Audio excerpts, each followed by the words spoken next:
नमस्कार। मैं रितेश ठाकुर आप सभी का मैं कटिहार हूँ के फेसबुक लाइव कार्यक्रम में स्वागत करता हूँ। दोस्तों, पिछले कुछ कड़ी में हम आपको अपने पिछले एपिसोड ध्रुव कुंडू की शहादत में काम करने वाले कलाकारों से मिलवा रहे हैं और हमारा ये ध्येय है कि जिन कलाकारों ने भी हमारे साथ काम किया है हम उनके बारे में भी आपको बताएं ताकि आपको पता चले कि उनका अनुभव इस एपिसोड में काम करने का कैसा रहा। और इसी कड़ी में आज हमारे बीच हैं Jyoti Sharma ji. Jyoti Sharma, welcome to this show. और ज्योति जी जो हैं इस ध्रुव कुंडू की शहादत एपिसोड में इन्होंने भूमिका निभाई है ध्रुव कुंडू की माँ का। जी हाँ, जब आप वो स्क्रीन पे देखते हैं बंगाली साड़ी में, वो एक स्त्री है जो अपने बेटे की शहादत के बाद रो रही है, उनका किरदार इन्होंने ही निभाया है और बखूबी निभाया है। बहुत ही खूबसूरत किरदार निभाया है। रोल भले ही सबका छोटा छोटा है लेकिन इतना प्रतीकात्मक और इतना स्ट्रॉन्ग रोल इन्होंने निभाया है, उसके लिए बहुत बहुत बधाई आपको ज्योति। Thank you sir. और ज्योति, आपको कैसा लगा, कैसा अनुभव रहा इस रोल के लिए, अगर जस्ट पूछा जाए तो? बहुत अच्छा अनुभव रहा सर। एक्चुअली मेरा फर्स्ट एक्ट था जिस एक्टिंग का।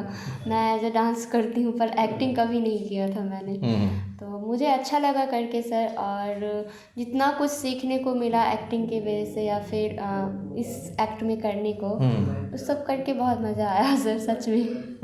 इन्होंने कहा कि ये डांसर हैं, नृत्यांगना है और इनके डांस मूव्स को मैं कटिहार हूँ की जब पहले एपिसोड की शूटिंग कर रहे थे, आपने देखा होगा जब हम अर्जुन और उत्तरा के बीच का वो सीन फिल्मा रहे थे जहाँ पे अर्जुन ट्रेनिंग दे रही हैं, डांस का दे रहे हैं उत्तरा को, तो वो उत्तरा का भी रोल इनके पल्ले गया था और उनको भी इन्होंने बखूबी निभाया था।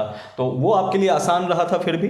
जी सर, वो इजी है क्योंकि मैं डांस करती आई हूँ और एक्टिंग थोड़ा डिफ़िकल्ट लगा क्योंकि कभी उस टाइप का की भी नहीं। और जिस फोर्टी में मैं डांस करती हूँ उसमें तो बस एक सॉन्ग बजा, आप करके निकल जाओ।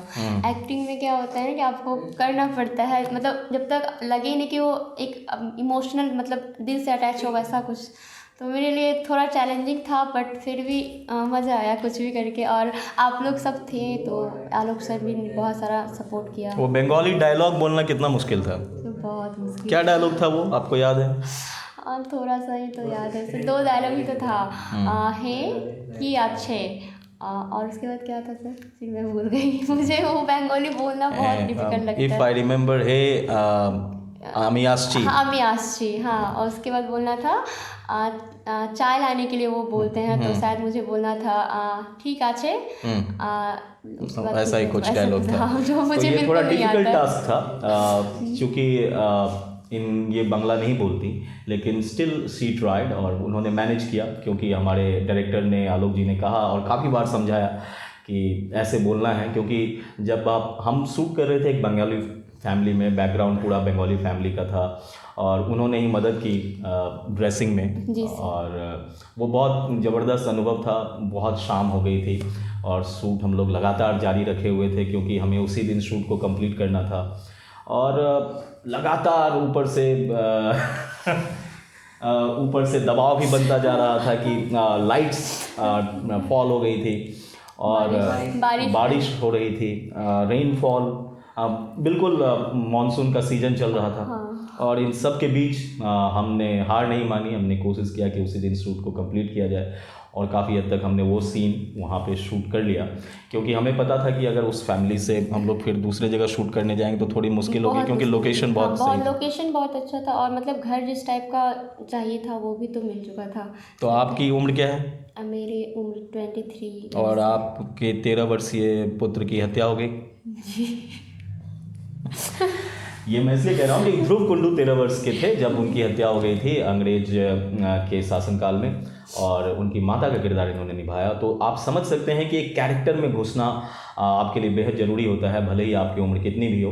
हमने फिल्मों में अक्सर देखा है, अनुपम खेर साहब इसके उदाहरण हैं। वो बहुत जवानी के दिनों से ही बुज़ुर्ग का रोल करते आ रहे हैं। आलोक नाथ, संजीव कुमार, तो ऐसे कई एक्टर्स रहे हैं और आपका उम्र कोई मायने नहीं रखता।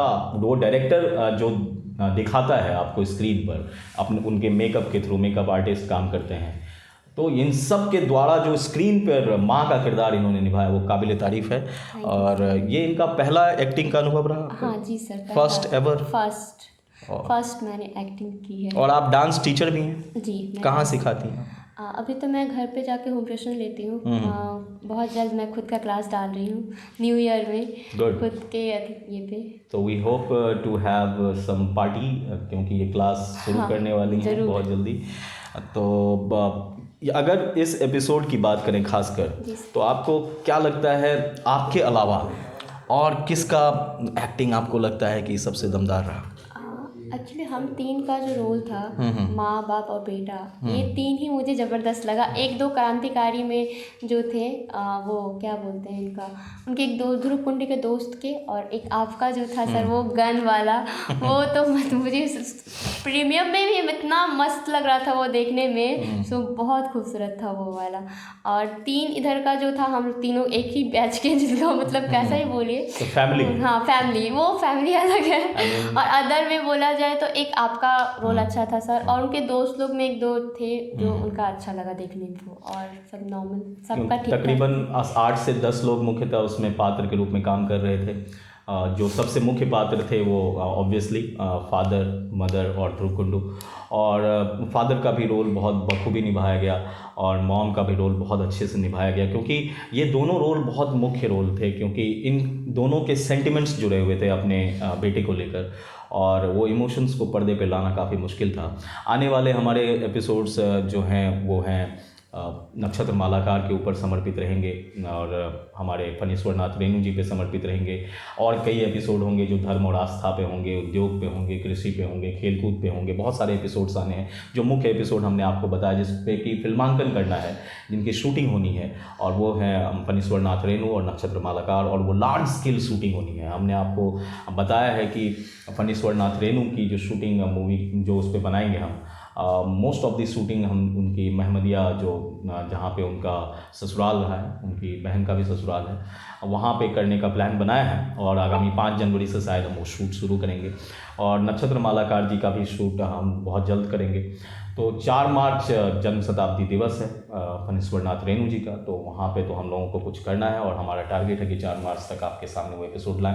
ज़रूरत पड़ सकता है बहुत सारे कलाकारों की, इनके जैसे कलाकारों की, और हर उम्र के कलाकारों की ज़रूरत होगी। और आप सभी से दरख्वास्त है कि आप जो नंबर हम आपको दे रहे हैं लगातार, उस नंबर पे हमसे संपर्क कीजिए, और हम देखेंगे स्क्रीन टेस्ट जैसे हमने इसमें भी लिया था। आपको याद था स्क्रीन टेस्ट कैसा गुजरा था हम लोगों का, जब हम लोगों ने स्काउट ऑफिस में स्क्रीन टेस्ट लिए थे? सबके ले रहे थे, सबसे एक डायलॉग बोला जा रहा था, सबको बताया जा रहा था करना है क्या। That was the best moment. मुझे लगता है कि उस दिन पता चल गया कि हमको किसके साथ क्या करना है। और आपका भी हुआ था? जी मेरा भी हुआ था। एक्चुअली वो जो डॉक्टर साहब, मतलब जो मेरे हस्बैंड का रोल किए हैं इसमें, उनके उसी टाइम हमको बताया गया कि हम माँ का रोल कर रहे हैं। हम बहुत शॉकिंग थे इस चीज़ को सुन के, हम माँ का रोल कर रहे हैं। तो फिर भी एक्चुअली एक्टर को किसी भी रोल में ढलना आना चाहिए। बिल्कुल। तो अगर मुझे इस लाइन में आना है तो फिर कोई भी रोल हो उसको निभाना अच्छे से आना चाहिए। तो एंटरटेनमेंट एक्चुअली ऐसा है ना कि जैसे आप डांस कर ही रही हैं, मुझे लगता है कि बाय डिफ़ॉल्ट वो आ ही जाता है, क्योंकि फेशियल एक्सप्रेशंस तो आपको डांस में भी लाना है, मुद्राएं लानी है। तो हम बहुत प्रसन्न थे इनके उस परफॉर्मेंस से भी, और इस परफॉर्मेंस में भी इन्होंने दमदार भूमिका निभाई। उम्मीद है कि आगे जो भी एपिसोड हम बनाएंगे, अगर उसमें दरकार होगी फिर इस चेहरे की, या अगर दूसरे चेहरे की दरकार होगी, गॉड नोज़, वो डिपेंड करता है कहानी के अनुसार। तो हम देखेंगे अगर फिर से दरकार होगी ज्योति शर्मा जी की एज ए कलाकार, एज एन एक्ट्रेस, या डांस असिस्टेंट, क्योंकि कई सारे एक्टर्स को हो सकता है डांस बताना हो मूव्स, तो इनकी हेल्प ली जाएगी, और ये हमारे साथ बनी रहेंगी क्योंकि ज़रूरत है। और ये बहुत बड़ा प्रोजेक्ट अब बनता जा रहा है, काफ़ी सारे लोग इससे जुड़ चुके हैं। I have been telling you this particular project is being watched in more than 7 countries now. तो कमाल का ये प्रोजेक्ट चल रहा है, और आप सभी का प्यार और आशीर्वाद लगातार मिल रहा है, तो इसके लिए बहुत बहुत धन्यवाद है कि ध्रुव कुंडू का एपिसोड को आपने इतना प्यार दिया है। हमारे माननीय उप मुख्यमंत्री जी ने इसका विमोचन किया अपने कर कमलों के द्वारा, तो बहुत बहुत धन्यवाद है उनका।